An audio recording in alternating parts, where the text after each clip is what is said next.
My name is Andrew Gabriel. I'm the Vice President here at Langham Court Theatre. And on behalf of the membership and the board, I really want to welcome you tonight to the Victoria Festival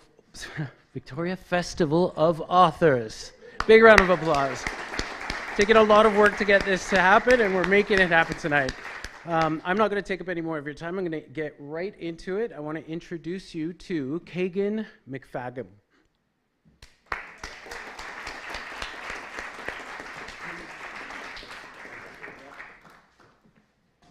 Good evening, everyone.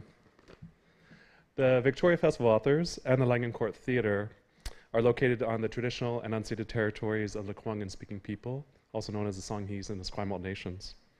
We acknowledge the ancestors, hereditary leaders, and matriarchs, as well as the creators from these lands, and we give thanks for the privilege of living and working here. We are committed to serving as learners and listeners.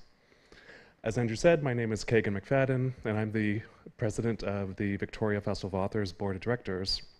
Welcome to These Verses Were Not Made in a Vacuum, Community and the Muse, featuring Lorna Crozier, Renee Saragini Saklakar, and Mary Metaphor Specht. I want to thank our sponsors, the Canada Council for the Arts, the CRD, the City of Victoria, the Victoria Foundation, of course Langham Court Theatre, and the Walrus, as well as Monroe Books. Also, special thanks to Mo's Home Collection and Poppy's Floral Art for providing the staging this evening throughout the whole festival. Just so you know, there will be a 15-minute intermission midway through this event. The concession will be open, but please note, no beverages are allowed back in the theater, so drink up while you're there. And there are 2 gender-neutral bathrooms across the hall if you haven't seen those already. And tonight we're also having a raffle with lots of poetry books. So you can buy your tickets during intermission as well. Just see one of the volunteers or come find me maybe. The tickets are $2 to $5, and I think there's like 1,000 books. It's like, there's 11 poetry books, yeah. You've got room for those on your shelves, I know.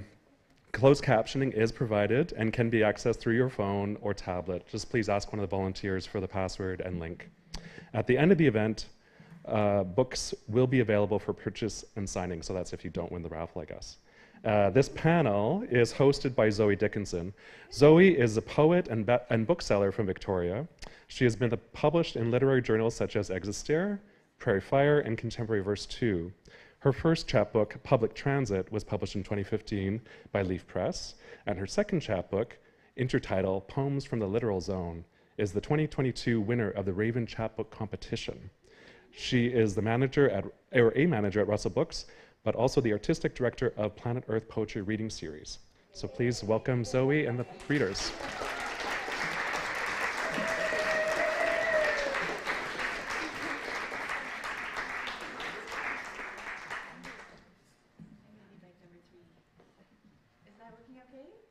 Oh, now it will be. Oh, that sounds better. I thought I'd just start sitting, and then I think each of the poets wants to go up to that mic to read. Hi, everyone. Hi. I'm so happy to be here tonight with you and with these particular 3 poets who are all heroes of mine, both in terms of their creative output and their contributions to our community of poets here in BC. Everyone get some water. Yes, take care of this now. Good call. So tonight we're going to prioritize the poetry. We'll start with a reading from each poet, and then we're going to have a little break, and then we will have a discussion. So I encourage you, as you're listening, to think about any questions you might like to ask. I will give the audience a chance first, because I'm a chatty person, and once I get going, who knows if there will be time afterwards. Okay. So, without further ado, I'm going to start with Marie. Marie Metaphor Specht is a multidisciplinary artist living on the traditional territories of the Lekwungen and Tsimshian-speaking peoples. A longtime member of the Canadian spoken word community, Marie is currently serving a 2-year term as the 6th Poet Laureate of Victoria. Soft Shelters, yeah. Go for it, yeah. Soft Shelters is her debut full-length book of poetry, and it is beautiful. Take it away, Marie.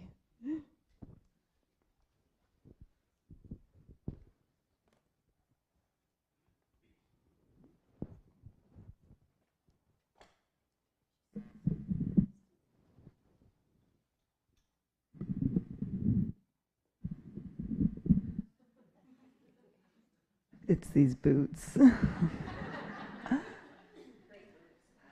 Hello, it's wonderful to not quite see all of you because of the stage lights.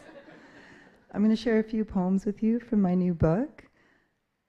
And the one I'd like to start with is actually the title poem of the book. I find it quite grounding to start with this one.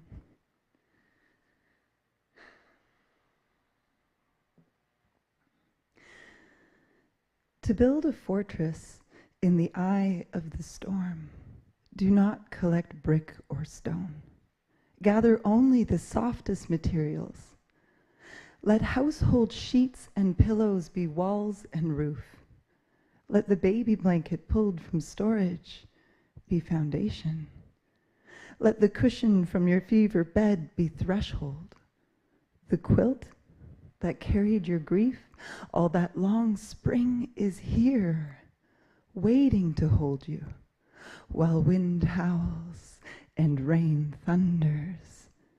Come in, love, come in. Let father's hunting jacket be the door, while his father's work boots buttress the walls and grandmother's umbrella supports the roof. Let mother's best dress be window, its stale perfume your lullaby. Come in, love. You can sleep for 90 days. Come in, love. I will bake bread and sing songs. Let this tender nest be a defiance. Let this comfort be a deep-rooted uprising. Let this fortress be a revolution of softness. Come in, love, and let the storm be. I promise our soft shelter will hold.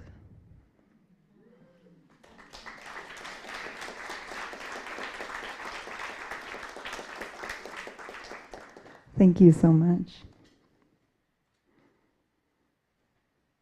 I picked this one because it felt autumnal. It felt appropriate for the season. It's called Unraveling.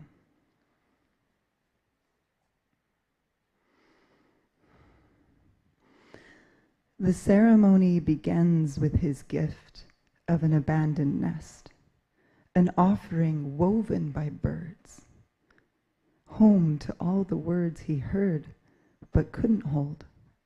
Magic curls between the small bones of my feet as I walk my holy at dusk. The darkening path through tall grass to the sea is a spell I write with my body. My spell is a gathering, 3 women at the shore who know the border between water and air is a mending space. Rising wind off water is a wall of air to push against. The ocean can hold this. The ritual is striking a match. My gathered words are relics. The ritual is wine crossing lips. Our cups, a mending space. The ritual is bread broken between women, dark chocolate and sharp cheese, a stack of printed emails, pages torn from a journal, and a hungry flame. The spell begins to catch, to lift.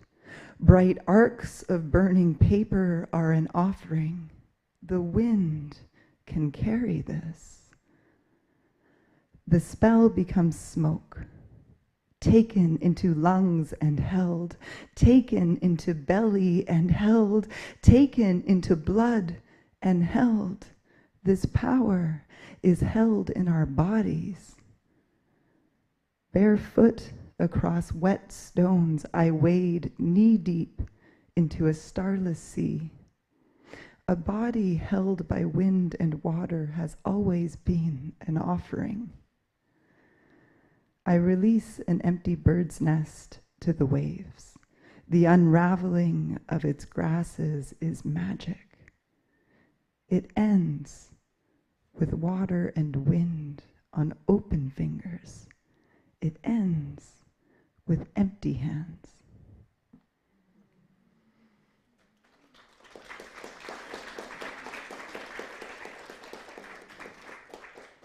Thank you so much.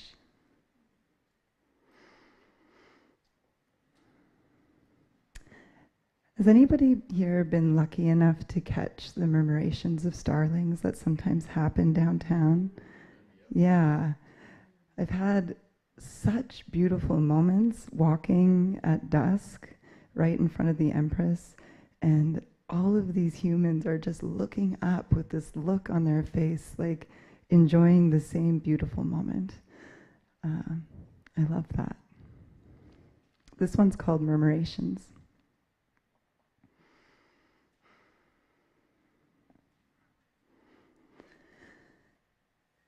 Sit at a high-rise window and listen to a storm cross the city.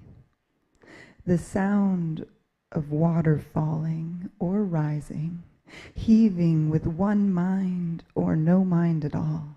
The rustle of air pushing feathers or feathers beating air, but never a fist or a drum.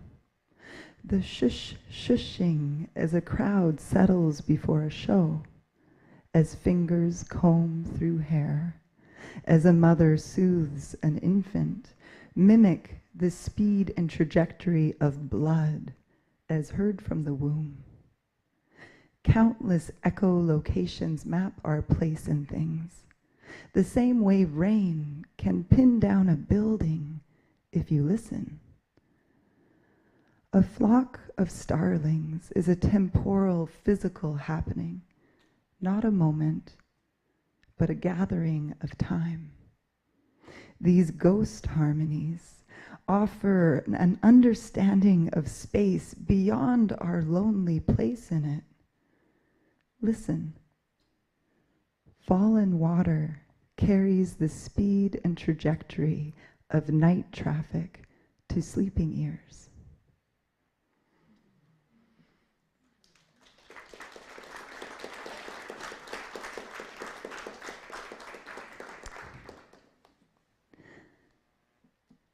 Now, I practice meditation, sometimes more successfully than others, but there's this form of meditation called loving kindness, or metta. Some of you may be familiar with it, but it's a projection of love for the universe that starts with love for the self and then slowly radiates outwards. And this poem includes a bit of the mantra I use when I practice this. It's called, "May you be free from suffering."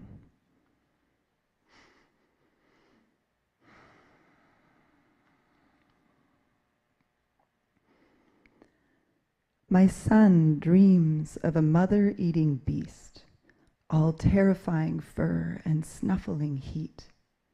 I have to shake him awake, although his eyes are open and staring wildly. "May you be well," I whisper. "May you be happy. May you be free from suffering." The closet-dwelling beast returns night after night, transforming his bed to an island and his bedroom shadows to monstrous depths. Each night, I stay until he relaxes into sleep, then carefully untangle my limbs from his.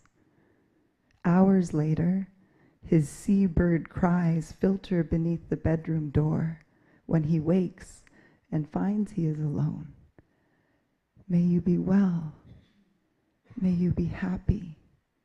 May you be free from suffering. 2 lamps, a night light, and an overhead bulb are not enough to banish the shadows. I return to his narrow bed and anchor his inhalations to mine until his surging chest slows. This magic of our blood and breath turns tides. His small fingers flex as I float in hot exhalations and curls that smell like the sea. May you be well. May you be happy. May you be free from suffering. A mantra, a spell, a wish, a stone dropped for the sake of ripples until his blue lids twitch with new, gentler dreams. I ease my weight off the mattress. His face flutters open like a light switch. Damp palms find my arm gripping. No, Mama, don't go. Please stay, stay.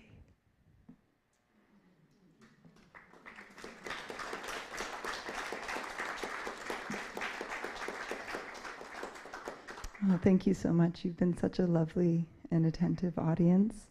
I'm really looking forward to the discussion that we're going to have after the intermission. And I just wanted to say that I'm so grateful to be here, to be invited to participate. I'm grateful to be here in this room on these unceded lands with all of you together, sharing an experience. It's like the starlings. I'm going to finish. I like symmetry. I started with the last poem in the book. I'm going to finish with the first poem.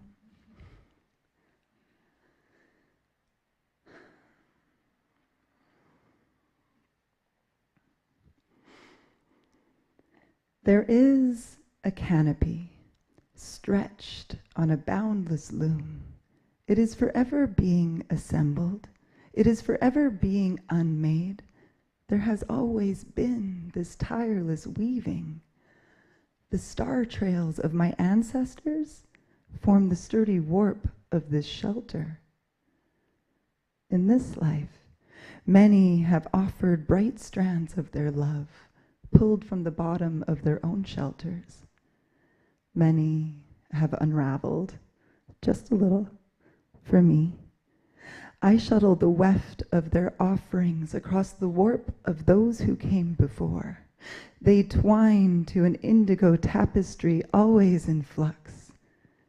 It is enough to fill the night sky 100 times over. It is enough to fill the night sky for 100 generations. The night sky is full with our joy and suffering. So often I forget I am sheltered until I wrap my body in this cloth, my beginning so tangled with its end. Sometimes my skin is woven indigo, and my scars become star trails. Sometimes my fingers are loom. In this life, I have offered each tiny love and each vast love a thread, unraveled from my own raw edge, my bright filaments a dismantled shelter in my hands. Look, I tell them, look how you can build yourself. Look how beautifully you can be unmade.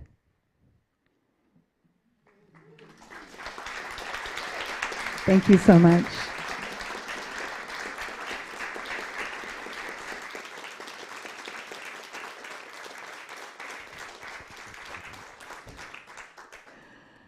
Wow, thank you so much, Marie. That was lovely. Great way to start us off. I love the idea of a murmuration of poets. Yeah, that fits right in with our theme, too. On theme. Okay, so next we have Renee Sarajini. Renee Sarajini Saklikar's books include the award-winning Children of Air India and Listening to Bees. I rescued it. She was Poet Laureate for the City of Surrey and is co-founder and curator of Lunch Poems at SFU. Her epic fantasy in verse, which this is one of the most ambitious projects I have ever seen a poet undertake who is still alive.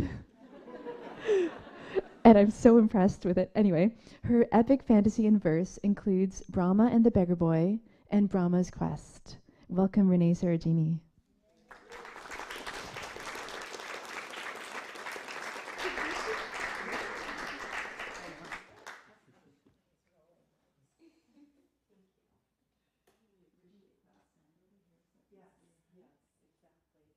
boots on, and I got my runners on. You're very kind.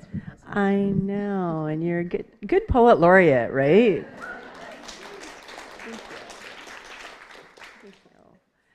So it's such an honor to be here, and all the things that we just heard in terms of gratitude. I am indeed reading from my epic fantasy in verse, Brahma's Quest. It is a very big project, and I'm only going to read a selection of poems.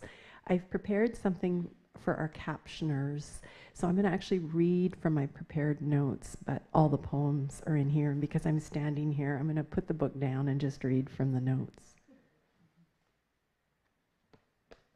So the year is 2087, and planet Earth is ravaged by accelerated climate change and global and local inequality. So epic fantasy in verse. So what's that? Epic. It's part of this long book-length series of poems. I'm really grateful to BC literary publisher Nightwood Editions for believing in such a massive poetry project. It will be, the stars kindly and the gods willing, over 1,000 pages when it's done. And there's a lot of characters, a storyline that's a quest to search for belonging and origins amid a world controlled by the evil consortium, a mega economic and global superpower. Sound familiar? I don't know. And it's fantasy in that there's magic, time travel and portals and spells and chants, and the hero is a time-traveling locksmith named Brahma, brown, brave, and beautiful, who joins with a group of resistors. Now, these resistors are seed savers, scientists, orphans, craftspeople determined to save their world from eco-catastrophe. And to honor this particular event and its theme of community and the Muse, I'm going to read a selection that I hope for you will encapsulate some of these attributes. Before I get into the poems, how's the sound? I have such a soft voice. Is it all right? Yes, okay. You communicate with me if something goes awry, because I want you to hear them and enjoy them if you can. Poems about weather and climate change. Once was summer. Outside rentalsmen, the sun beat down hard. Air-conditioned rooms sold off long ago. Draperies, Venetian blinds, roll-up shades. Stolen, traded, degraded, fans sold out. Glass towers without electricity. We searched for cool rooms broken to basements. Hot air as the day rose north by due east. Broken windows, roof overhangs, fallen dead trees, crumbled awnings, missing shutters.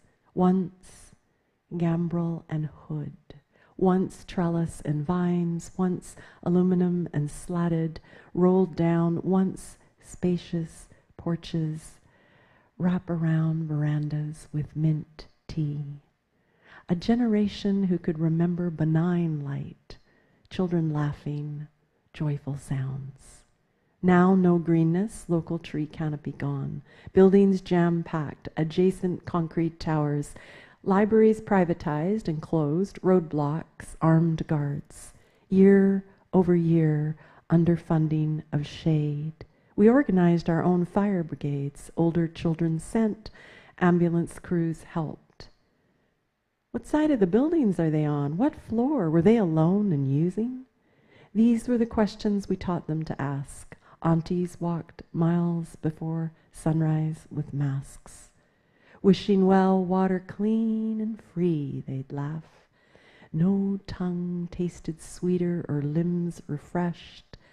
Beggars and swords marched, ripped pages to wet foreheads who tended to the sick. No regrets.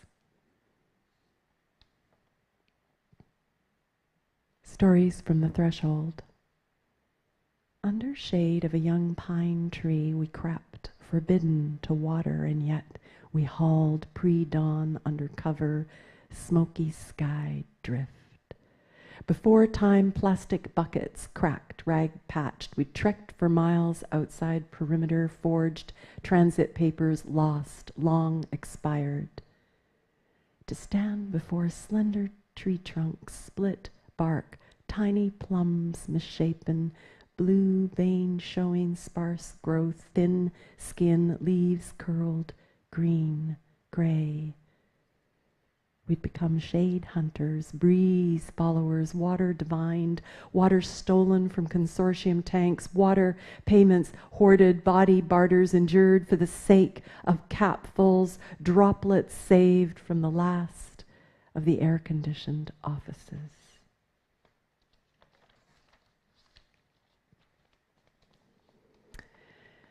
So the following poem is about not only what we've just been experiencing, accelerated climate change, but the way that can lead to global inequality and the community of peoples affected by eco-catastrophe the world over. The Great Hunger. Because of accelerated climate change, because of drought, because of the drought, then the floods, then the fire, because of the fire, famine, because of the famine, food wars, riots, the soil blasted, blown, because the soil gone, farmers killed themselves, because the earth lost and the farmers dead, their daughters, seed savers, because the seed savers, resistance. Because resistance uprising, jaldi, jaldi, because the people, although famished, no farmers, no food, because the people, bellies distended, bones bleached, seeds still saved, because the seeds saved, uprising, because we rose, because we, jaldi, jaldi, the fall of consortium, like that.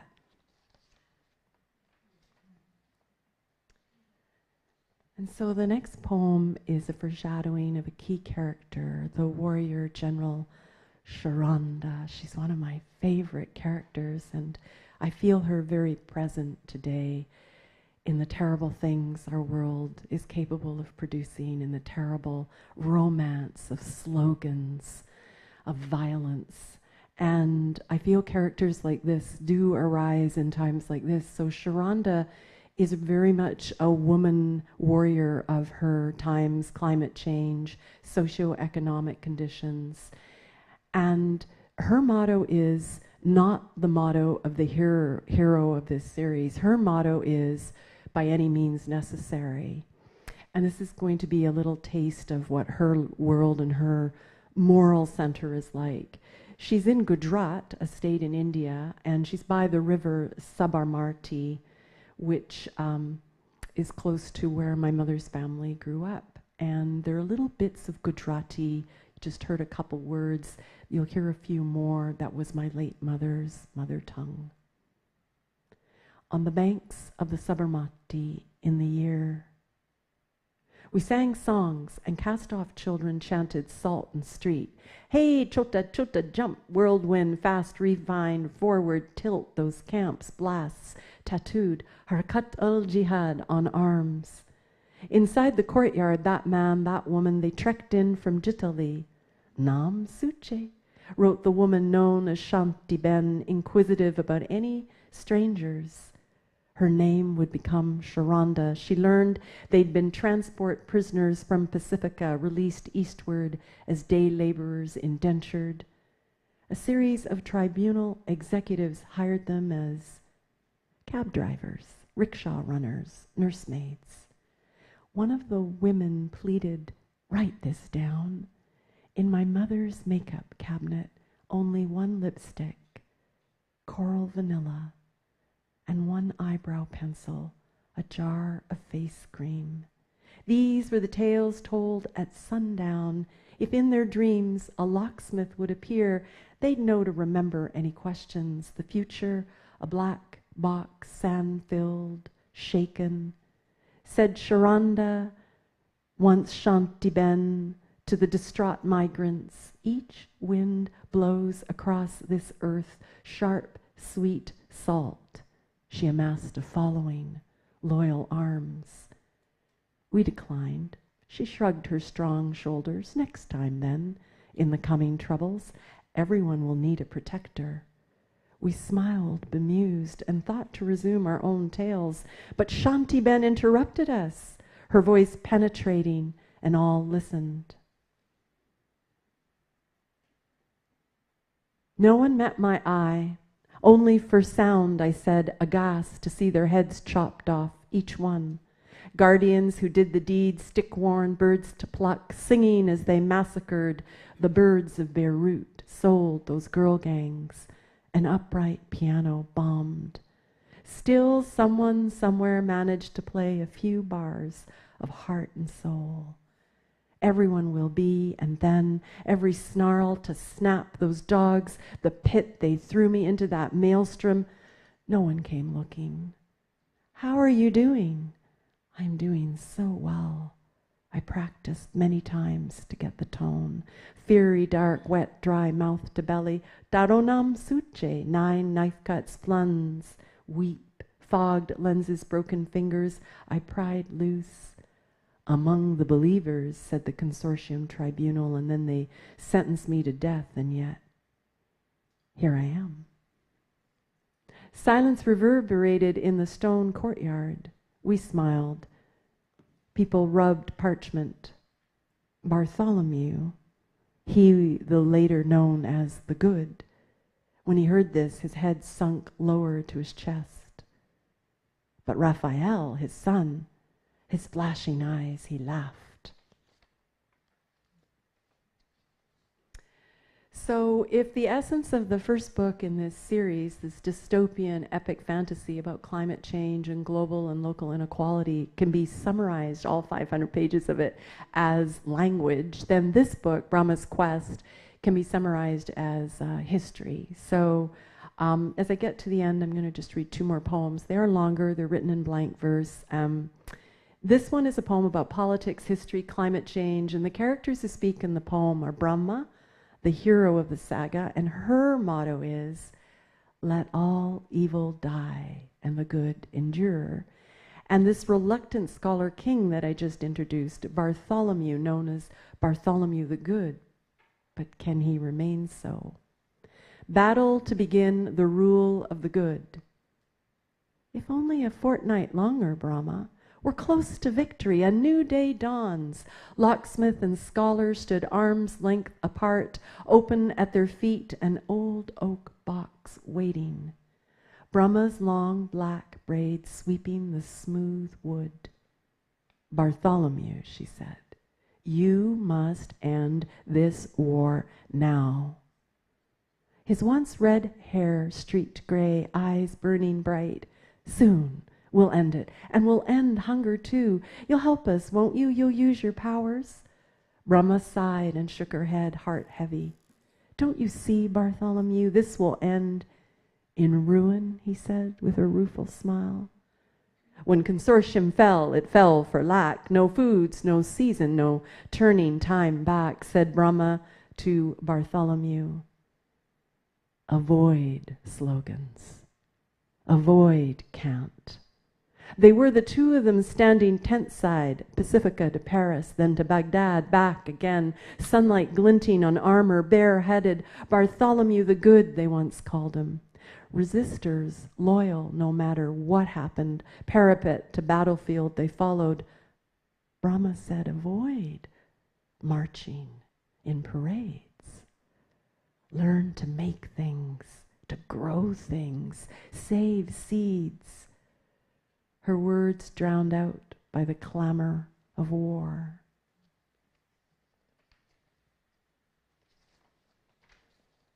And the last 2 poems. This is a poem for racialized workers, anthem of the Magnolia Brigade who follow Sharonda. Aromatic we, the rag pickers of garbage mountains, unchained we are returning to lamplight. We, brown woman workers of consortium, rags have voice, shuffling is voice, discarded chairs turned over, the compound empty. That is a voice. We being brought here, we inside the compound, we, the rag pickers from the Ghazipur landfills, mega city salvagers, harvesting metal scraps, methane by the hour, spewed tuberculosis, sneaking 70 acres and 15 stories high, man-made earth movers, trommel machines, sticky mud, dirty mattresses, suitcases and shoes. From all this, she saved us, transported us, monsoon to desert, filth hills to compound, renamed us as she renamed herself, Shanti Ben to Sharonda, warrior queen, our brown skin washed in the Sabarmati, brought to dust to touch words, her findings sweet, whose name once was Shanti Ben. We recant, commanded to recast our past as well, city to city, whole populations unfolding foreigner memory, methane and carbon dioxide. This is what happened to us. Sharonda, our Sharonda. Once she was Shanti Ben, now her rule will know no end.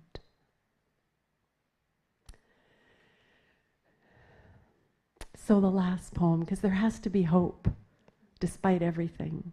This is a poem about the grandmother character in this series. It's a blank verse fable about the key themes, including a treatise. It is a long poem, after all, on time and death and how to have hope despite it all. Grandmother's Tale of the Last Portal, which is the last poem I'll read. Ambling down the road, death and time, slack-jawed, loose-limbed, slouching toward perimeter. Pale skin shining, hours before the dawn. Seated then on 2 square-cut granite blocks, elbows to knees. Death and time, patient and observant. Everyone in the end always comes to us.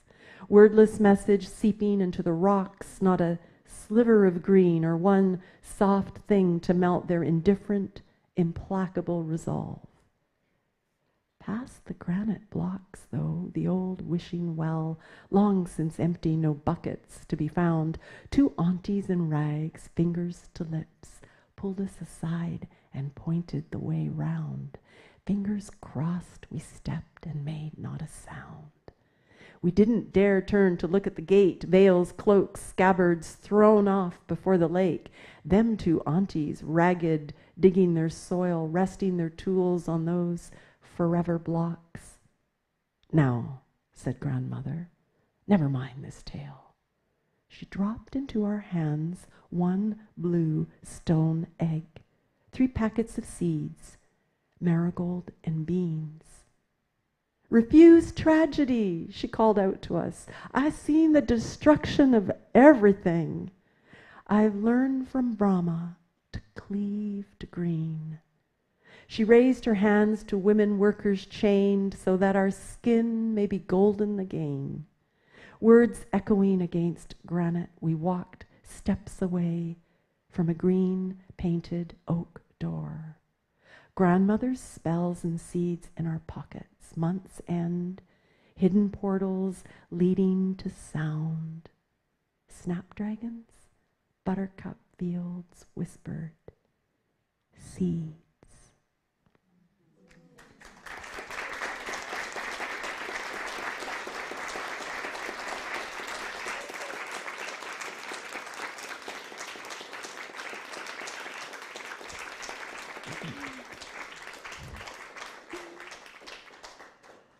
Wow. Thank you, Renee Saragini. I read a lot of sci-fi, so I love world building, and I love when you can just tell that outside of the words that you see on the page or you hear, there's everything else is there. The whole world exists. So I really enjoyed that. Thank you. Next, we have Lorna Crozier. Lorna Crozier is the author of more than 25 books and was named an Officer of the Order of Canada as one of Canada's preeminent poets, and I think she probably needs little introduction in Victoria. And I'm really excited to hear from this. I loved this book. I just devoured the whole thing, so go ahead.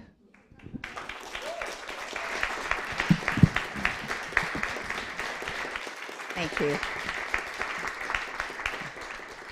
It's interesting when you're sitting here listening, you see all these little green figures running out the door. Please stay with us for the rest of the evening. I'm very pleased to be sharing the stage with these two poets and with Zoe, who has been such a driving force in our community for poetry in the last decade or so, I think. I'd appreciate it. You may not feel like applauding. I don't want to assume that you will after the poems, but if you feel like applauding, please don't till the end, and then do so if you wish, just because I kind of see all of this as one piece, and applause interrupts it a bit. The American poet Robert Haas said, "All the old poems are about loss, all the new ones too." A murmuration of poets. I was thinking of a pathetic fallacy of poets. Let there be angels. William Blake heard angels singing. I wonder what you heard at the end. The trauma doctor said, talk to him if you want, he can hear you. This was before he turned off the machine. I talked to you between kisses. I kissed your mouth, your eyes, lowered the sheet and kissed your chest and belly. I took your long feet in my hands and kissed your toes, and the pale soles mapped with where you'd walked for almost 80 years. I took the palms of your hands and laid them on me, the last time they would touch me. I held each hand between mine the way I'd hold a broken bird. I talked. I didn't say anything that would surprise you, but my mouth was busy. Maybe you weren't pleased. You wanted more. In times that mattered, we always tried to say something the other didn't know.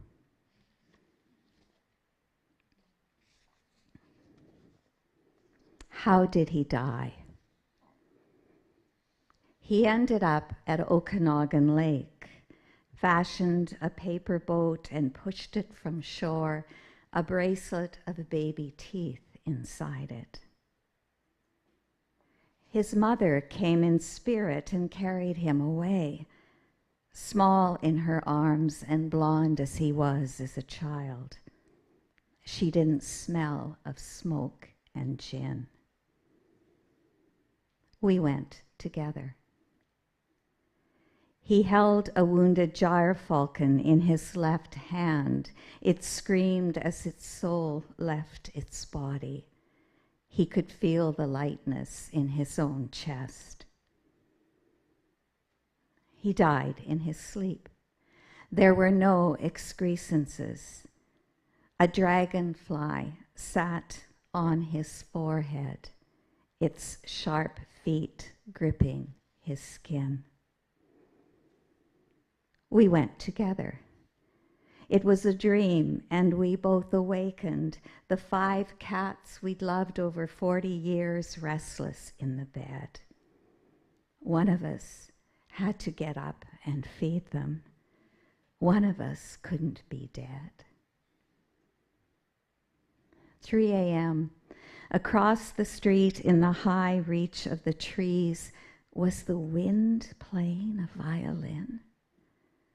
Though mostly deaf, he turned his head toward what he heard as music. Listen, Lorna, listen. The last words he said.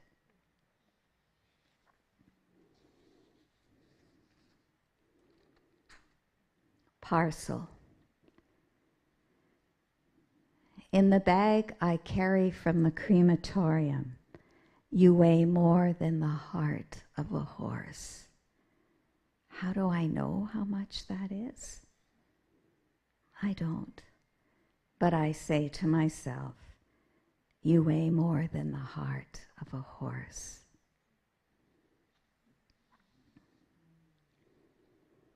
Instructions.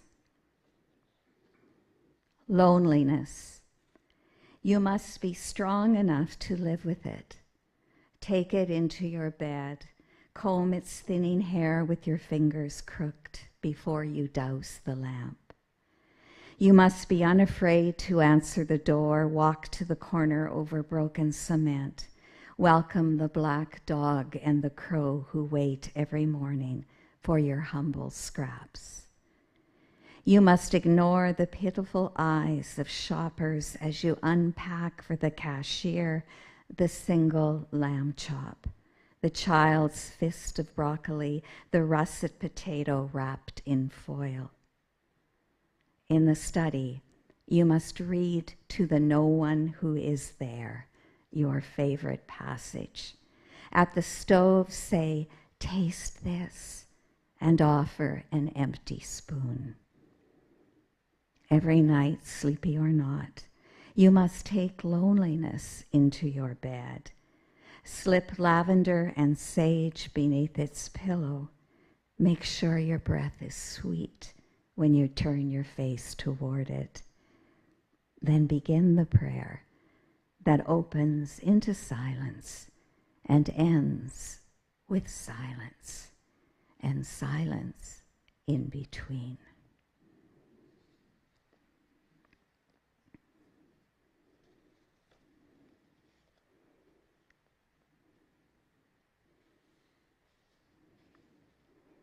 In lieu of flowers.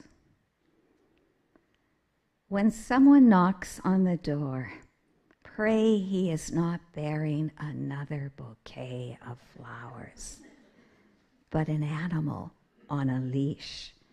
A goat would be best. You can lead him to the vases, the hall, the kitchen, the living room, the bed strewn with dying blooms. Such a beautiful feast.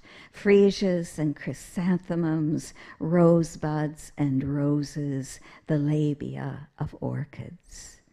You love the stink of him, the violence of his teeth, the sound of his hooves throughout the house, soft on the carpet, hard on the hardwood floor.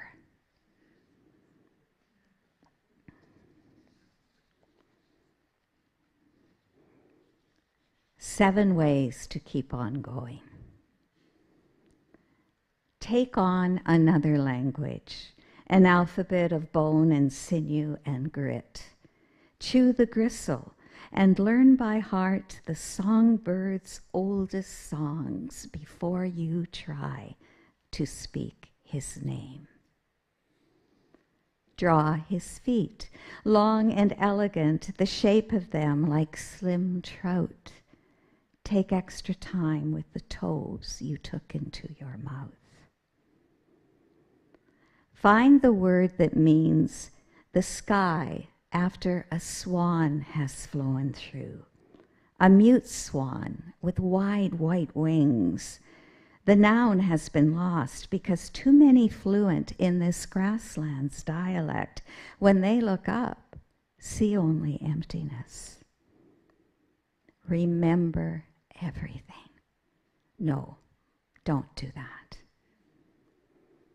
The hawk and owl feathers he found in the fields and kept in a jar on his desk. Glue them to the hollow near your shoulder blades where you once had wings. You can wear his leather jacket then, and it won't look big. Observe the ways of insects. An ant uses the body of another ant to build a bridge over the gap between the planks on the deck so he can get to where he needs to go. Sleep on both sides of the bed. Confuse the cat.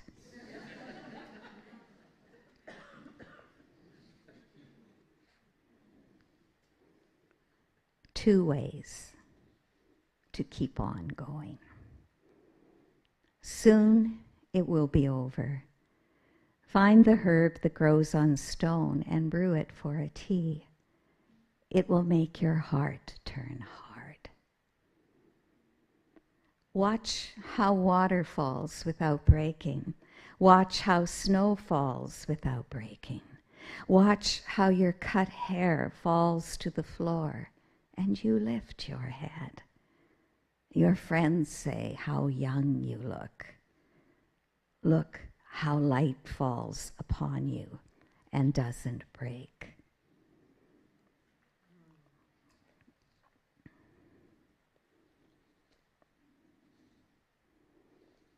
Three more ways. Take home an African gray from the Parrot Rescue Society. Don't teach him your words. Learn the squawks and squeaks of parrot talk. If you turn up the music and bob around his cage, he'll nod his head, shrug his shoulders, lift one foot, then the other, flap his wings. When he sees Bjork on TV in her swan dress, the long cygnus neck draped over her shoulder, the head and beak bumping into her right breast, he goes berserk. To please him, you wear a shift of chicken feathers, of mango peels, of raw meat. Stand at the end of your driveway early Monday morning as if you just happened to be there, clad in your bathrobe, demurely closed. Soon the man who drives the neighborhood on the same day once a week will jump from the doorway of his big truck to the road. Look surprised to see him and begin your flirtation. Make sure your garbage tied tightly, a modest bag from a single household, smells enticing and bold. Invent a new religion based entirely on light. No gods or parables, just sunlight on a page, moonlight riding waves into the shore, candlelight flickering inside a lantern. The cathedral is a clearing in the trees, a mountaintop, a river delta. The only words you borrow are, "Let there be light." The rest is silence, openness, and glow. In such a religion, even the dead immortally shine.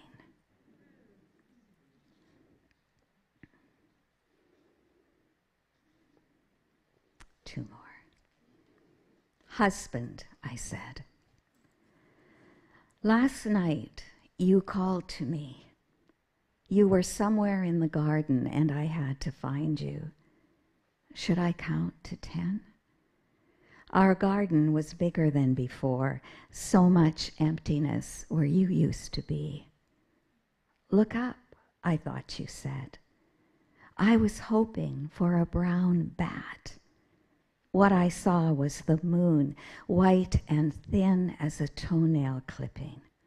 Has all romance gone out of me? Husband, I said. The sound of water from the waterfall in the pond, a whistle from a rat in the compost bin. After sunset, the beans and peas don't climb the net you wove from string between the bamboo poles. Among the vegetables, it's only darkness that is rising. It makes the sound of growing hair.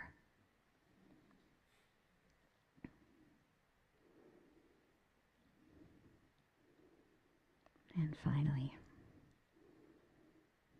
what's it like? Going slowly on wooden skis and the snow falling. The snow under the skis, the frozen breath of a village dreaming underground among the sleepers, the one you lost. His breath you creak across, going slowly through the darkness of the pines. Thank you.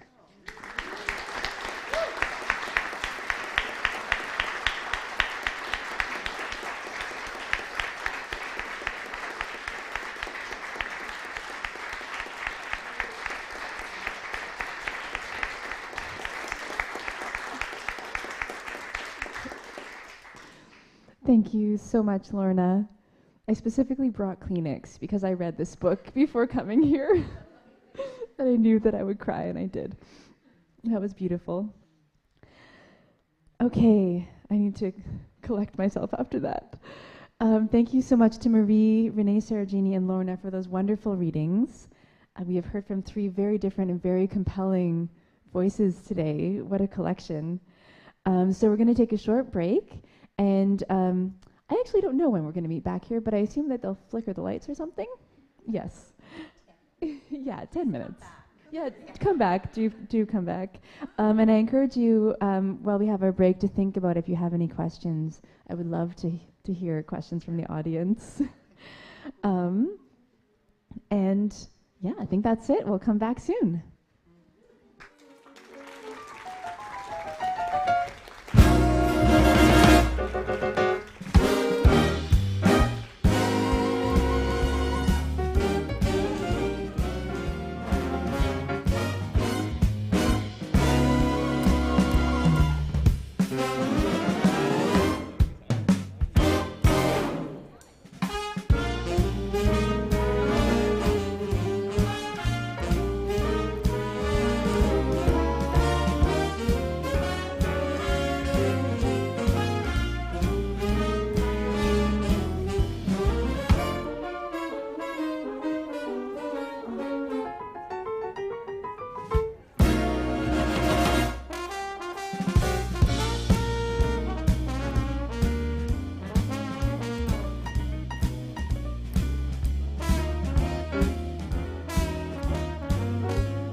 Thanks to the Victoria Festival of Writers and all y'all who put work into that. And I know some of that's visible and a lot of that's invisible, and I appreciate you. Yeah, so I'm going to read from my brand new book. I just got it a couple of days ago, so I'm still in that kind of enjoying the real life object kind of mode. You've got a kind of a preamble. I'll just say briefly as I read the back of the book. But it connects to rurality, this idea of blackness and a long history on land. But it also connects to my childhood. And so there's a kind of an oscillation between. And then the third sort of component is work that I've done during the pandemic on a farm led by people who've been formerly incarcerated. And for the purpose of people who are still incarcerated, families who've migrated to the area to be close to families, and as well as elements of restorative justice. So trying to connect these things. I'm just going to jump in. Place is my hand on a relief cast of carvers. The cast is cool. Hand vibrates to feel the whole surface at once memory and indent sense of prints. Extent charged, tips through index and middle metacarpals. It was the passing shadow of a bird. At rest, my hand settling on Hathaway's sculpture. Associatory, simple elements, the store of atmosphere, pounds of water brought as property. To situate within genealogy, giving backs to land and intellectual and art history. Idle moments put to gathering, to care, to share, food. To not solely succumb to the logics of land, crop, harvest, as required by institutions of slavery and capital. The country wears a rich and luxuriant aspect, writes Frederick Douglass. In the 1st of August celebration at Dawn Settlement, Canada West, public meeting at Chatham, a visit to the Elgin settlement at Buxton, in the Frederick Douglass paper, August 11th, 1854. In 1854, Frederick Douglass set out from Rochester, New York to attend a gathering to mark the 20-year anniversary of the West India Emancipation, the 1st of August celebration at the Dawn Settlement for Fugitive Slaves, traveling most of the 300-mile journey by rail, except 16 miles between Chatham and the settlement referred to by wagon. Douglas journeyed through the territories of the Haudenosaunee, the Mississauga, the Attawandaron, the Anishinaabe, and the Maiamia nations to arrive in the historic county of so-called Kent. About that 1854 journey, Douglas remarks, "In regard to the place itself, it is one of the most beautiful and desirable localities for agriculture and commerce and education which we know of in Canada West. I reflect further on fugitivity of that time and upon life in the near aftermath of slavery as the Dominion of Canada formed. The language and logics of farms stem from structures of settler colonialism, even if they embody emancipatory practices. And this makes for complicated dreams.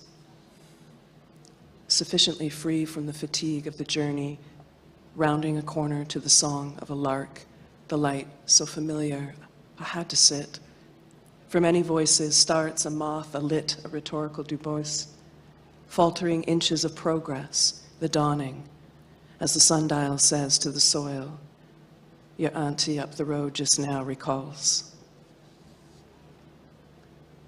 The light in here, I should stay in a greenhouse all the time. The light is the third lake you had to run early morning, save quartering all afternoon, or risk a catch of storm. This year, I will remember and make a habit of watering the lettuce and the Detroit special beets that run the balcony. A magnificent row, witnessed and admired on a hotbed as sprouts. It's that kind of light in here. From here to you. Here to you. Rock piles. How my brother and I, the youngest, imagine stories in and of the dirt as it descends. Which bones and artifacts will become present? The butterfly stone fossils become possessions. Which culture were we supposed to make fun of ourselves? The dirty fingers, brown and browner, overturn new rocks in the rock pile, freer from the restraint, the mindsets of diggers on our common. Hunting in rock piles, the light stretched longer and longer, enough to risk our feet catching crags of dark matter. We formed adjacent rock beds made out of rocks, and we set ourselves in to watch the sundown over and over the same fields. The sky cast bush shadows and acre-off relief in a thin band of horizon. Stars rose brightly, and they never set, circling the best days. A glow filled our hearts, as if our homeland, hometown. Well, and finally, after winter nights, paved roads whitened completely as flakes piled up past cladding and through ditches, the snow fence bending, one ruddy, weak slat after another against the draft whose very purpose seemed to penetrate. The fences figure again and again for now, iron rods in constant burrows of rust chronicling weather. Winter such as this pushed deeper into spring, flattening buds and their longing burst of fragrance, a relief, the time between bird calls lessening, relief when finally the smell of mud struck consciousness, like lilacs, only sweeter. As the heat of the sun registered warmth on skin, trickles of water coursed the driveway, rutting a lower ditch as the water table began to rise. Well, it is barely spring. Winter lingered this year. We need to dig a new well. Knowing enough of septic tanks and cisterns and something of metal alloys comprising pipes and the insulation, prayer that keeps things from bursting on the coldest snowbelt nights, many were awake, but for different reasons, hearing the creaks, knowing enough to be wary. Early lessons in infrastructure. I absolve myself of worry in this future as a renter in a cloud tethered to networks and systems city miles up from rain barrels and the arable. To plan a well could use a diviner in advance. There was something to do and somewhere to start when the pond did not indicate potable. Fallow soil sprouts rocks and thugs and was out of the way, so that happened to be where the diviner encouraged a backhoe to dig.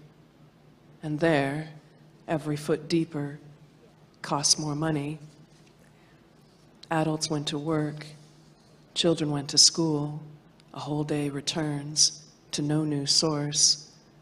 Pinched faces at the window murmur about what will happen should they have to stop. Maybe there's insufficient water on this property and likely more debt. Somatically, my body remembers the farm as a rurally entrenched kid, as I lived once cultivated and punctuated by the occasional bush and ditches that weren't much at all, like these rolling hills songed in mission bells in reach of cemetery lawns across the road away that feel familiar now. I think on Vicky Mochama's discussion of mutual aid and other reminders that these practices are not new, rather long-standing traditions instilled in Black community and experience. After carceral, end of days stitched together, the sewn and sung drums reconstituted. Vegetable seeds, beet seeds, Detroit Supreme beet seeds, long-time standard green with a maroon tinge, full sun or partial shade. Well, I'll have to call it like that. Thanks so much.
I sent them some questions in preparation, most of which I probably won't get around to asking because that's how these things go.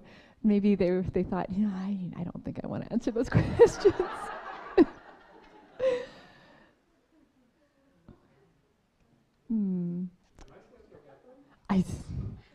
I don't know.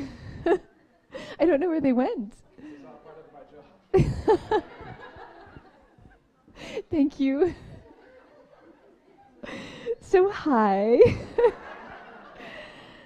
This is maybe a good this is maybe a good opportunity for me to ask for questions from the audience. I can get my ducks in a row before the poets get here. If anyone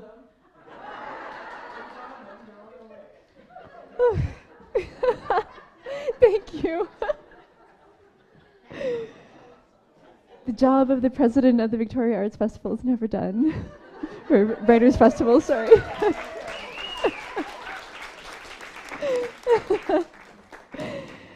You guys.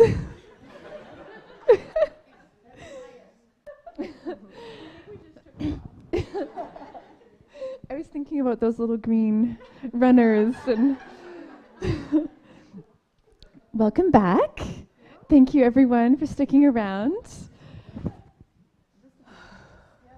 Yes, good idea. Thank you. Good stage presence and management that I probably should be doing. Thank you. So before I dig into, I'm really looking forward to picking all of your brains. What a terrible expression that is, and yet, anyway. But before I do that, did anyone have questions in the audience? It's hard to, give me a wave. I'll be nimble and bring my mic to you if you do. I'll try to circle back as well, but I figured once I get talking, I'm like a chatty pretty chatty person. So we may not get back there. Oh yeah, yeah. Thank you, whoever did that. Yes, wonderful, Carol. I have a question. I think I can speak loud enough, probably. Yeah. I come Yeah, from a loud okay. family. 13 members. I'm interested in your process. I write, and I wake up in the morning, and I've been doing the Artist's Way program for years, and then I talk myself out of writing. With certain things, I find that, for example, there was two musicians that always used to play at the Heron Rock Cafe in James Bay, and as soon as they would start to play, lyrics, words would come, and I'd have my notebook and I'd write, and every song that they did, I'd write another poem. So I'm interested in your process, whether you sort of sit down at the table and say, okay, I'm going to write now, or if you're washing dishes and think, oh, here's an idea. I'm interested in the process. Thank you for that, Carol. For anyone who didn't hear and/or live streamers who might not have caught all of that, Carol's interested in the process of writing for each of these poets and what they do, how they make that happen for themselves. And maybe I'll start with you, Lorna. Sure. Is this mic on? Can you They're going to turn it on, I think. How's this? No. Is there someone who's going to turn the mic on? Hello? Yeah. Hey, Zoe. Yeah. They specifically told us not to switch mics. They said, we will mute and unmute you. They're numbered, do not switch. Hello. Can you hear me now? I don't write a poem like this on a dead mic, I'll tell you that. I don't try to write every day. When I started out as a poet, I used to feel guilty if I had time and I wasn't writing. But what I discovered is that if I force myself, I just write crap. Yeah. And so I really do kind of wait to be inspired, but reading inspires me to write poetry. I don't think I would start writing during the day if I didn't pick up other people's poetry books and read them. And it's not that I have any fear that I'm going to imitate or be overly influenced. I don't think that happens, but I just pick up, a world sense, a smell, an image, and it leads me to want to say something too, or to want to get in touch with that ineffable quality, and I don't know what it is yet, and I certainly never know what I'm going to write until I start writing it, and I never know where the poem is going to go until I get to the end of it. If I knew, I would be bored and I wouldn't bother writing it. So I want to be as surprised by the poem as I hope the reader is surprised, and I want the poem to take me on its own journey. And when it gets to the barn to eat its hay, that's when I know that I'm there. That's where I was supposed to go with it. So I think writing is one of the most exciting acts. Creating any art, I'm sure, is an exciting act. And you're not really in control. You try to learn technique. You try to learn a certain sensibility that you can turn into a diction that you feel is right for what you are thinking, you might say. But you just have to go with the rhythm sometimes of what's happening. And then you say at the end, oh, that's what I wanted to say.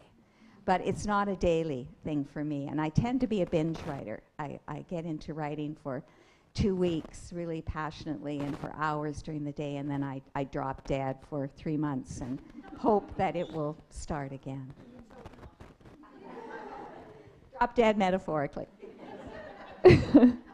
Thanks, Lorna. I saw both Renee Saragini and Marie nodding, and so Marie, do you want to add anything to that? Sure. Oh, my mic's on. Great. My writing process has actually shifted in, I would say, the last 8 years or so. Actually, I can definitively say the last 8 years because that's when my kiddo was born. And when I find myself busy, teaching and parenting, I don't always have the opportunity to sit down and birth the poem when I feel it. So I actually started using the recording voice notes memos on my phone. And if I have that feeling and I'm driving to work and I'm like, oh, something's brewing, I'll like put my phone on the holder and just press record, and I'll just natter at it while I'm driving. And sometimes those memos. You're driving. Oh, just talking. And sometimes those memos will sit there for a while. And then the next time when I find myself with the space to write, which isn't always when you have that feeling, I can go back and I can stir it up again. And I can because, if we're just waiting for the bolts of lightning, we don't always get them, or when they happen, we're not able to. So we need to find ways to call lightning. And that's one way. Another way is actually part of my editing process. And that's a little bit fuzzy, hey? When I'm editing, I'm often taking lines out. So part of my process is to overwrite and then remove. And sometimes the things that I remove don't need to just be deleted. I put them in a file of Frankenstein file of missing pieces. And that's another way that I can kind of call the lightning when I find I have the time to write and I'm not having the feeling of writing. I can revisit that file on my computer, and invariably I will just start cobbling things together and suddenly it turns into something. So yeah, my process has not always been this way, but this is kind of where I'm at right now. Thanks, Marie. Renee Saragini, thoughts? We'll see. Everything that they both said.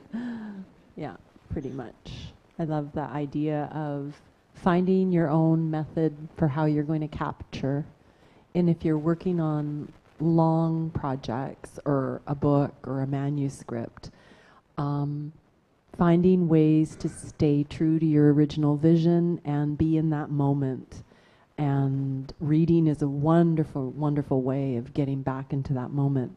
For me, it's about time and space, too. So building on what both these wonderful poets have said, do you have a space that you can go to ritualize your practice so that if you're busy, not in your creative brain, and you're doing other things, you have a space, whether it's on your phone or little notebooks. I have a lot of little notebooks that I keep around the house, on my person, just so I can do that capturing and scribbling when lines or rhythm or images arrive. So I think really building on what both these wonderful poets have said, and also I think over the years, because of busyness and distraction, especially during pandemic times and ecological catastrophe times, I'm getting distracted a lot.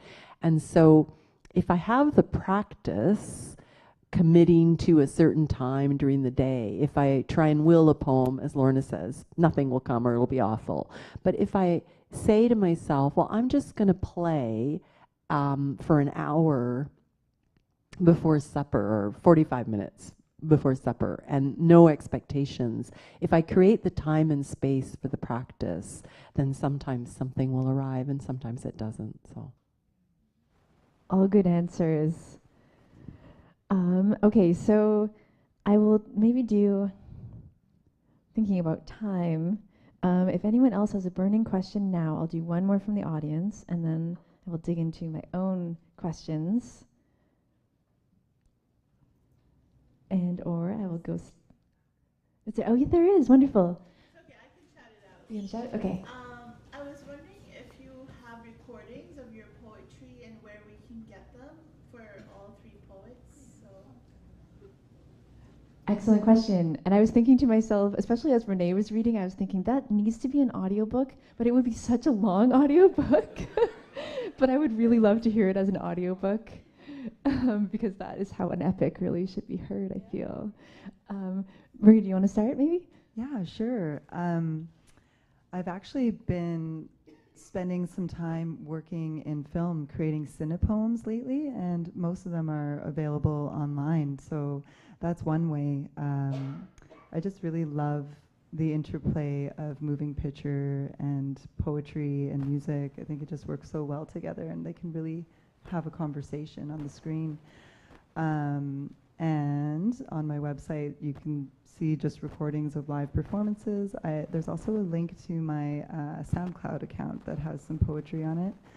And I am in the works talking with my publisher, Right Bloody North, about recording an audiobook version of Soft Shelters. So they're actually looking at recording all the books that they've published so far. So it's going to be something that kind of happens with all of the poets at once. And Right Bloody North is actually a publishing house that specializes in publishing spoken word artists. So it kind of makes sense that we would have these audio versions available as well. But I've been lucky enough to do some really wonderful collaborations with musicians. I've got one that I'm working on right now with Emily Chung from Vancouver, who's a classically trained opera singer. And we did this wonderful collaboration at the Vancouver Playhouse for a theatrical piece that was called Rise, in collaboration with this art studio called Eat Art. And we just had this really great time playing together, just vocals, you know, of operatic singing and poetry. So I'm really excited to record something with her, and that's coming out probably in the next year or so. Wow, so lots of options for Marie. Unsurprising as a spoken word force. Renee, do you have places where people can find? I've also done a fair amount of collaboration, particularly with classical musicians. So my first book was made into an opera, and there are segments, I don't think the whole opera, but if you Google my name, Renee Sergini Saklakar, there is actually quite a lot. I also did a project during the pandemic with my sound guy, as I call him, my husband, who flew in this morning from Charlottetown in PEI to help me get here. So he's gone literally coast to coast to be here. But we did a project called Twitterverse. It was all on Twitter, and he recorded me reading the 77 to 100 sonnets that are in the first book of my epic. And so that's all on Twitter X or whatever it's called now. Even if you're not on there, if you just find my tag, which is at Renee Sergini, you'll find about 100 little sonnets. So there's that. I do, though, basically write for the page, which is kind of really interesting, like listening to you and learning about that. I'm very much a page poet, and I am thinking now about audiobooks, so I'm paying attention to when people say that. But there is a fair amount of me reading poetry or in music collaborations or dance collaborations if you Google me. So. Excellent. Okay, thanks, Renee Sergini. Lorna, where can people find you? I would say the same thing. I think there's a lot of stuff online and on YouTube of live performances I've done. And like you two, I've worked a lot with the classical musician, Leslie Ueda from Vancouver. And we just had the premiere of a suite of poems from this book after that in Vancouver with an opera singer and a string quartet. And I believe that's going to be recorded if the funds can be raised. And that's always a problem as much for musicians as it is for poets. The only audiobook I've done was for my memoir, Through the Garden, A Love Story with Cats. But it's full of poetry. So if you're interested in hearing some of the poems in there, that might be a good source. Poetry is a character in the book. As well as my late husband and the 5 cats that we lived with over 40 years. Thanks, Lorna. I really feel like there should be more poetry audiobooks in the Canadian poetry scene. So somebody get on that or something. Thanks for those questions, audience. That was great. Unless somebody really, really wants to say something else right this second, I don't see anyone jumping up and down. I thought I would try to at least get to some of the questions that I prepared, and touch on the theme of the evening at least a little bit. Just during the break, I felt like I was surrounded by poetry community, and I saw a lot of familiar faces and some faces I don't know, and it really made me think about why I wanted these 3 poets and why I wanted to do this as a panel this year, because as many of you know, I've been running for the last 3 years the Planet Earth Poetry Reading Series. which I probably should try to plug at least once during these proceedings. So if you're not aware of us, we're at Russell Books in downtown Victoria pretty much every Friday night from September through June. Rain or shine, there will be a poet there, there will be an open mic, bring your poems. And pretty much unless it's a stat holiday or it's the summer, we are there. We do take a brief break in December because I work in retail and and you know people have other things going on. But anyway, so you should definitely, if you love hearing poetry performed, come to Planet Earth Poetry. Anyway, so I've been doing that. I took this over. It's the 28th year we've been doing that PEP. So I've done the last 3 years, and taking it over, it really made me realize the work that goes on behind the scenes of orchestrating this moment of possible chemistry between this group of poets on any given evening when you bring some people together. So even though we often think of poetry as a solitary act and of, you know, finding your room to go and be alone and quiet, and you need that, right? You can't really do it unless you have some silence to work with. But I think you also really do need people and other poets, and it is often a communal act where we inspire each other. So that being said, I thought I would start by, and not talk too much myself, start by just saying what I think of when I say poetry community, because it sounds a bit like a buzzword. But when I moved to Victoria, I just got sucked into this poetry vortex, right? You find a group of people that are meeting regularly, and suddenly I'm writing more, and then I have a place to perform it regularly, and suddenly I know all these poets who are willing to give me their opinion on what I'm doing and help me improve it. And then over time that builds my confidence, and maybe I start considering a book. And before you know it, there's a poet somehow has emerged out of what could not have possibly been a poet. That's kind of what I'm getting at. It could be very structured, like a school, or it could be very unstructured. But through their careers, each of these three poets have had a hand in creating that possibility of poetry for people that might not have been there before. So I wanted to start with just what do you, as people who have, it seems like to me it seemed like this magical alchemy. When I got to Victoria, none of the other places I'd lived in Canada I had this, and I was like, wow, like this is just magically happening. But that alchemy actually is the result of a lot of labor and of thought and of, you know, conscious work, paid and unpaid. So what do the three of you think are the key ingredients of creating that possibility for poets to come together? I'm having a coughing fit. Right. Well, I think you're right that poetry, we think of it as a solitary act, you know, the loneliness of the long-distance runner and the loneliness of the long-distance poet. But when I started writing, I went to a summer school of the arts for a 2-week intensive program. I was in my early 20s, and I thought I was a weirdo in my hometown of Swift Current, where I was teaching high school at the time. And when I went there, scared to death and thought, oh God, what am I doing here? I'm a phony. You know, I can't write. No one will be interested in what I have to say. I'm not smart enough. I'm not well read enough. I didn't come from the right family background. I didn't grow up in a house full of books. My father was not a university professor, you know, on and on and on. And then I discovered this group who were feeling as insecure as I was, but we were all so passionate about literature. And I found nerds like me who would rather spend a day or an afternoon reading than playing on a baseball team. In fact, we played baseball there because we were always the last ones chosen on the school team. So we athletic misfits all got together and had a lot of fun.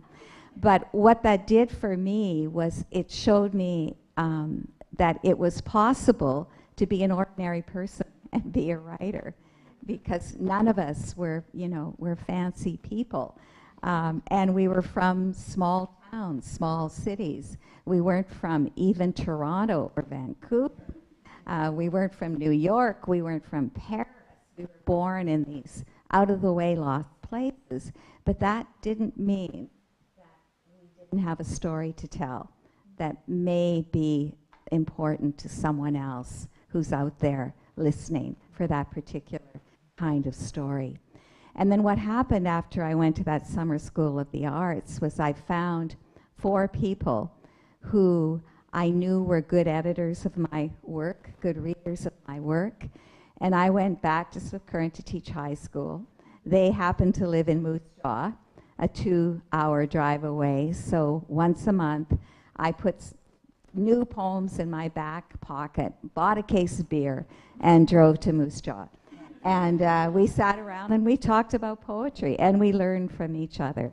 And they'd always say, hey, have you read Gwendolyn McEwen? Have you read Edward Dorn? Have you read Wallace Stevens?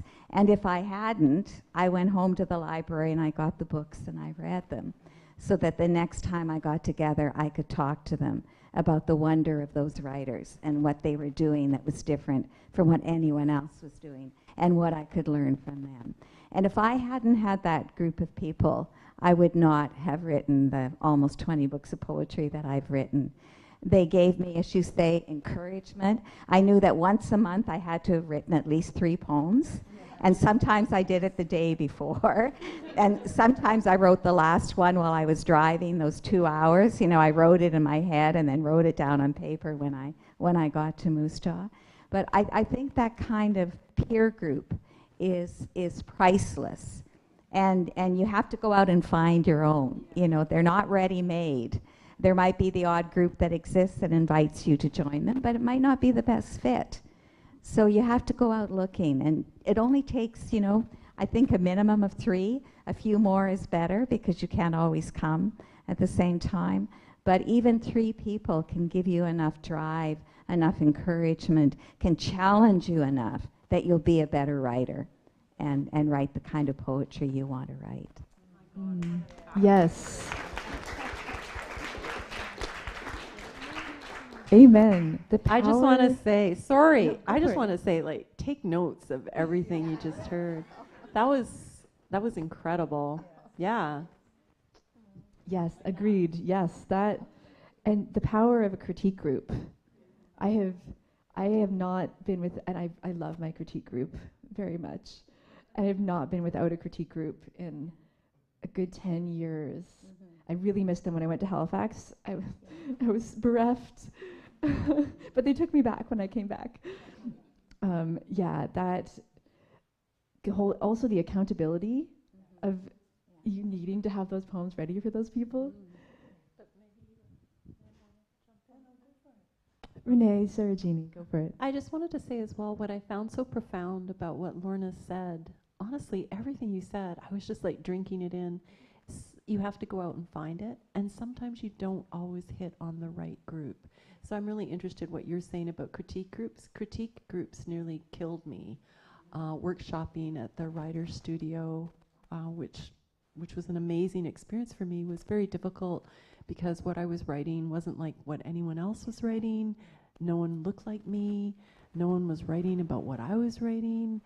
And it was actually very alienating.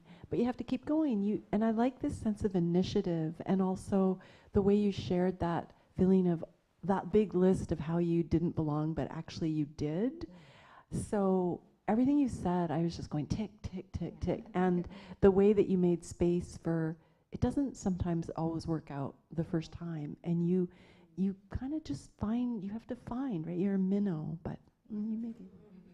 Yeah, I totally agree. I think the lens that I'm kind of looking at this question through is from the work I do with high school students and with younger poets, and this idea of creating supportive communities, like from the roots up, that are going to grow in and become a part of the adult communities, and then become the organizers of the future, right? We need people like you. We need so many of you to make things happen, because it's about creating a space. And when I think about the work that I have been fortunate enough to do with high school aged poets, it's about setting aside a time and creating a safe space, and often inviting them in. They don't always find it on their own. You'd be like, hey, I saw what you did there in this essay. You should come check this out. You don't have to say anything. You don't have to do it. Just come check it out. And I've had so many beautiful experiences with really reticent writers coming and not really participating, but just listening, and then starting to participate, but never sharing. And then, like, even years later, suddenly they go on stage and they just deliver a poem, and they surprise themselves, you know? And I think, for me, it's the space I wish I had in high school, you know? And I kind of measure everything against that, because I discovered I wanted to be a poet at a very young age, and I was from a small town. And yeah, very resonant what you both said about feeling like, am I allowed to take this space? I didn't even hold the mantle of the title poet or artist for so long. It felt like something that I wasn't allowed to be, something I had to be in the margins and in the corners. But my goodness, if I had in high school a teacher creating a weekly poetry meetup, if there was, like, we're so fortunate on the West Coast, Victorious Voices, which is like the youth poetry slam competition Jeremy Loveday started. The fact that we were, and I'm pretty sure this is true, the first Canadian city to have a youth poet laureate position. And now so many other cities have followed suit. You know, and in Vancouver we have Hullabaloo, which is connected to Verses, and Verses is the spoken word festival, you know, for grown-ups. But Hullabaloo happens right before. So you have all of these wonderful adult poets mentoring these youth poets and treating them like equals and creating space for them on stage to, you know, speak their truth. It's absolutely transformative.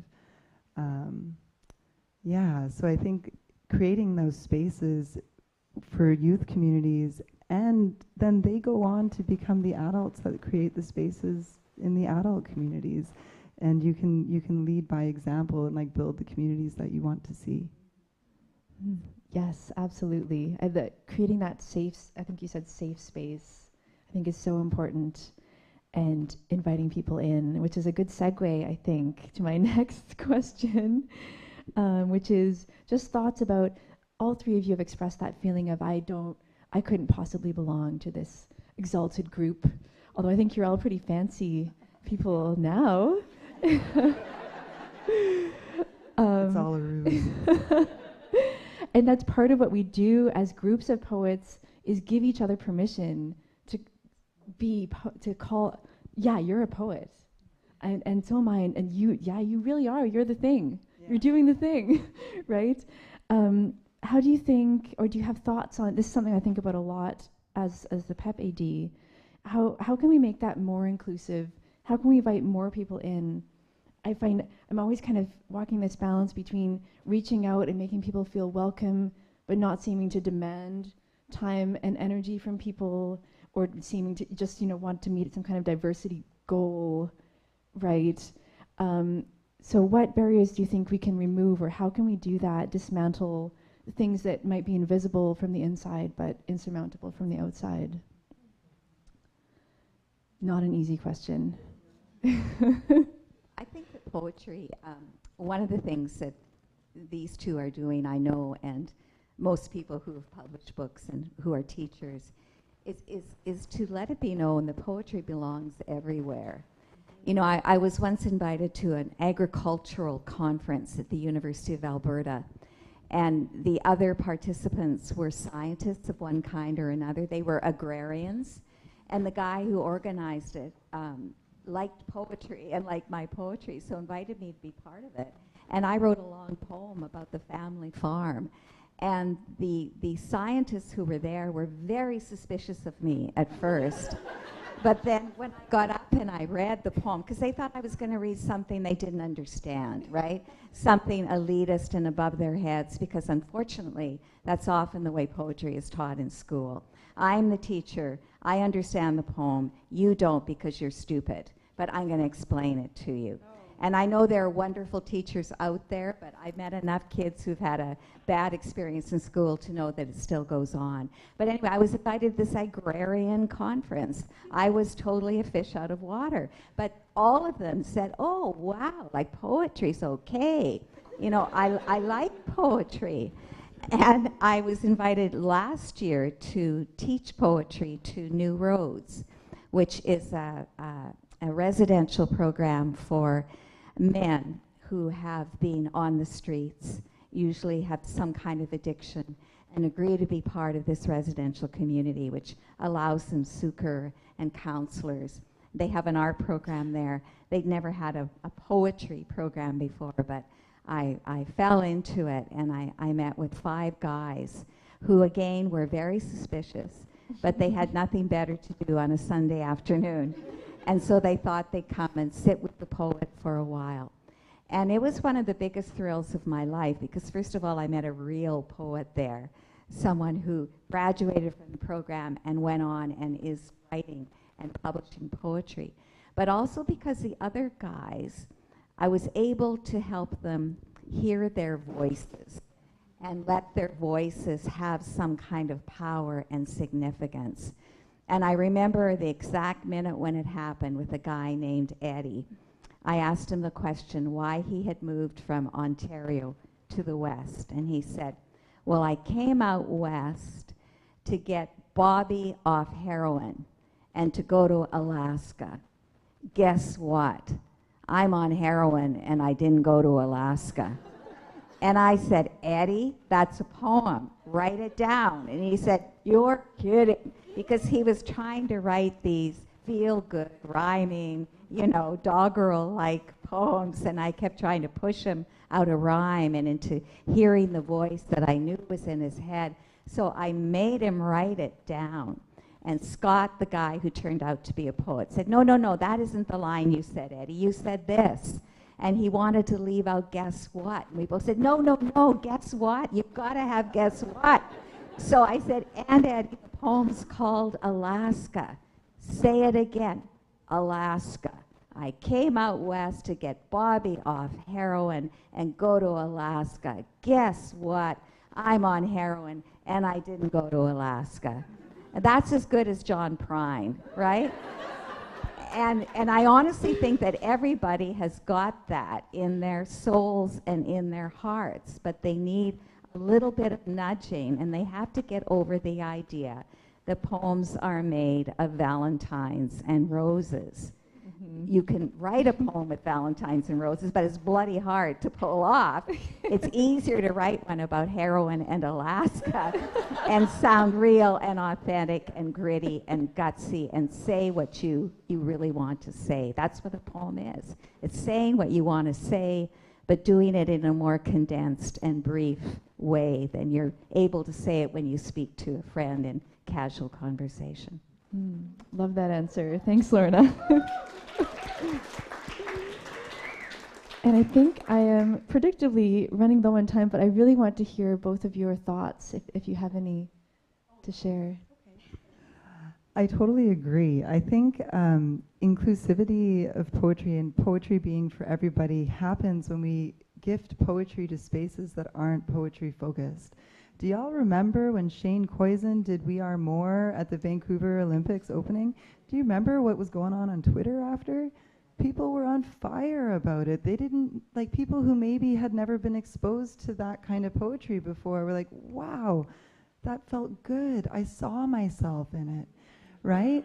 And I think this is kind of the foil of the writing community, right? We want to have our communities that we work together with that are safe to like expand and learn, but we also need to get out of these communities and bring poetry to the agriculture club, you know, bring poetry somewhere where people aren't expecting to hear it, so that, and bring a variety of poetry, because poetry is for everyone, but not every poem is for everyone in every moment, right? Yes.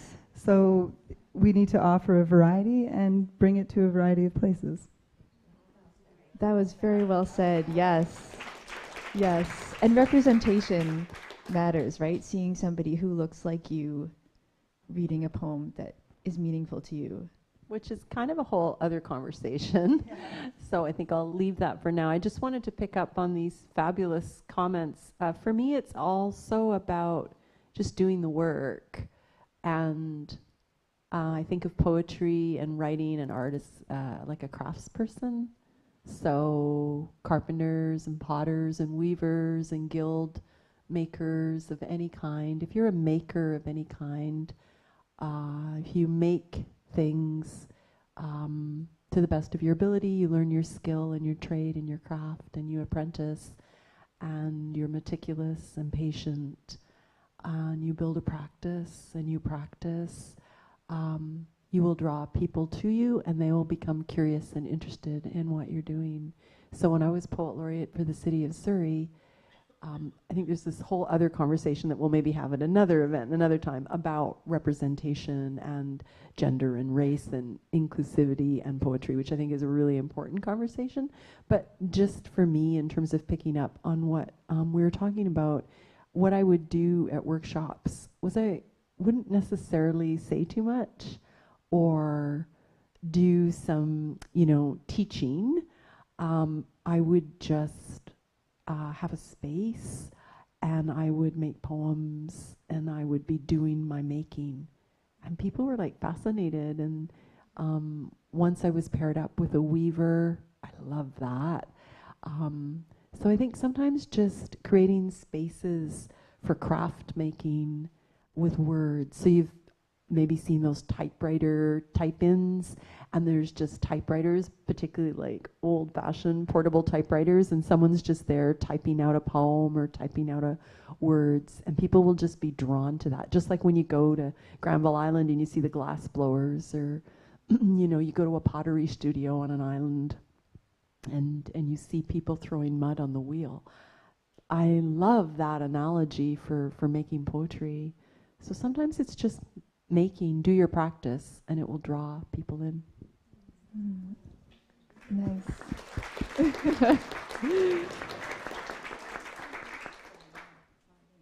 Yeah, I think that's about it. I just want to say I really appreciated that answer, and I love the idea of letting poetry take its place with the other beautiful making things that we do as humans, and letting it be for everybody. So thank you, the three of you, so much for speaking with me tonight, and thank you to everyone who came.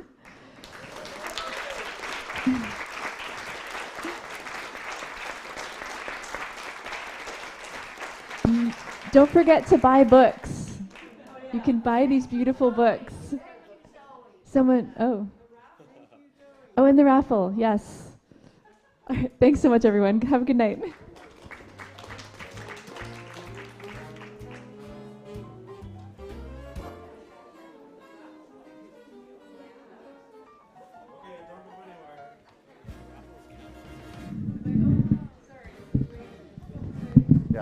Zoe's always trying to get me off stage here. Thank you, everyone. Thank you so much. As if there weren't enough gifts from tonight. That was lovely. We have this raffle. Okay. Before I do that, I do have to formally thank all of you for attending, as well as Lorna Crozier, Renee Saragini-Saklakar, and Marie Metaphor Specht, as well as Zoe Dickinson for this lovely event and evening. Thank you so much. If you're interested in any of these poets' books, they're all available at the Russell Books table out there. Please go and buy them.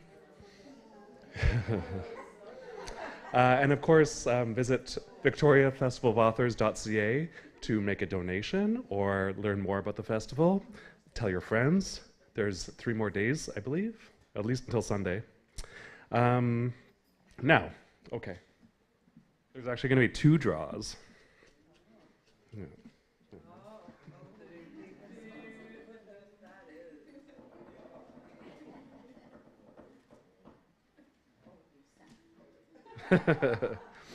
Who has number 42?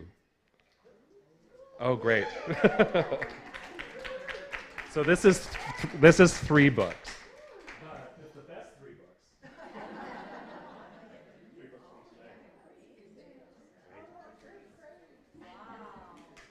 And these poets will sign them for you, I'm sure. And